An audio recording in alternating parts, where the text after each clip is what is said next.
ওটা হালকা ভাঁজ করতে হবে। ভাঁজ করছেন, আপনার পেছনের পাটা পুরো স্ট্রেচ থাকবে। হ্যাঁ,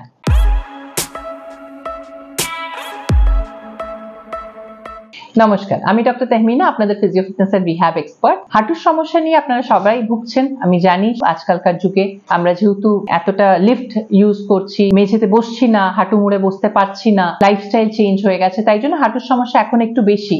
হাঁটুর যে মাসেলস গুলো, জয়েন্টটা আরো বেশি ফ্লেক্সিবল করতে পারি, যেটা আমরা হাঁটুটা নি রিপ্লেসমেন্টটা অ্যাভয়েড করতে পারি, সেটার জন্যই আমাদের আজকের এই ভিডিও। আসুন দেখে নিই কি কি এক্সারসাইজ করে আমরা নি পেইনটা কমাতে পারি, নিয়ে ফ্লেক্সিবিলিটিটা বাড়াতে পারি, যাতে আপনাদের রিপ্লেসমেন্টটা না লাগে। আচ্ছা, প্রথম এক্সারসাইজটা যেটা আপনাকে করতে হবে, যেহেতু আপনার হাঁটুর পেছনেও একটা টান আছে, হাঁটু ভাঁজও করতে অসুবিধা হয়, একটু ক্র্যাম্পও হয়, তো ফার্স্ট এক্সারসাইজটা যেটা আপনাকে করতে হবে সেটা তো খুব ইজি, যেটা আপনি হয়তো আগেও করেছেন। একটা তো এইটা, স্ট্যান্ডিং অন দ্য টোজ। হ্যাঁ, স্ট্যান্ডিং অন টোজ, ওয়াল ধরে বা এক আঙুলের সাপোর্ট। হ্যাঁ, এক আঙুলের সাপোর্ট, খুব বেশি না, এক আঙুল। হ্যাঁ, একটা আঙুল সাপোর্ট, যাতে আমরা চাইছি পুরো ওয়েটটা আপনার পা দিয়ে যাক। হ্যাঁ, 10 সেকেন্ডস হোল্ড, স্ট্যান্ডিং অন টোজ, আস্তে আস্তে নামানো।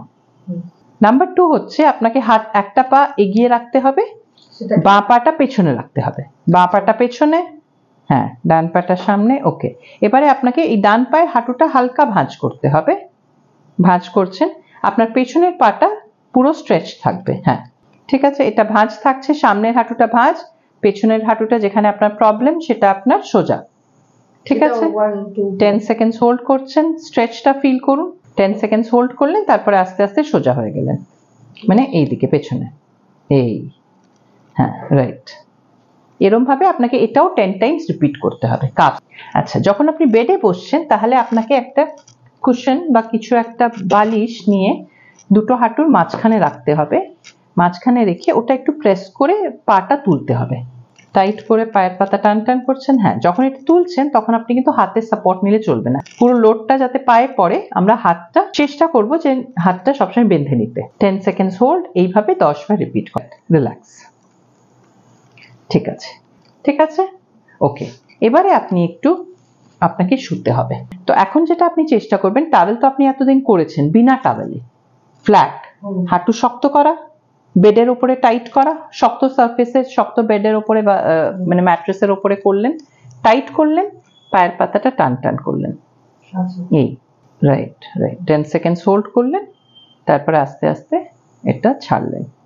Just flat on the bed, আপনাকে এটা পুশ করতে হবে, পায়ের পাতাটা টান টান করে 10 সেকেন্ডস হোল্ড করতে হবে। রাইট, ঠিক আছে, ওকে। তারপরে হচ্ছে সোজা পা তোলা, হাত দুটো রিল্যাক্স পাশে, মাঝামাঝি রাখুন 45 ডিগ্রি, 10 সেকেন্ডস হোল্ড, এইভাবে 3 4 5 6 7 8 9 10। ঠিক আছে, এইটা একটা করলেন, সেম জিনিস এই পাটে করে হ্যাঁ, হাঁটু শক্ত, পায়ের পাতা টান টান, 10 সেকেন্ডস হোল্ড, আস্তে আস্তে। Very good. উপর হয়ে শুয়ে আপনি যেটা করছিলেন, হাঁটু ভাঁজ করবেন, যতটা পারছেন করছেন, আর এইটা দিয়ে একটু ঠেলুন, এই পাটা দিয়ে এটাকে ঠেলুন।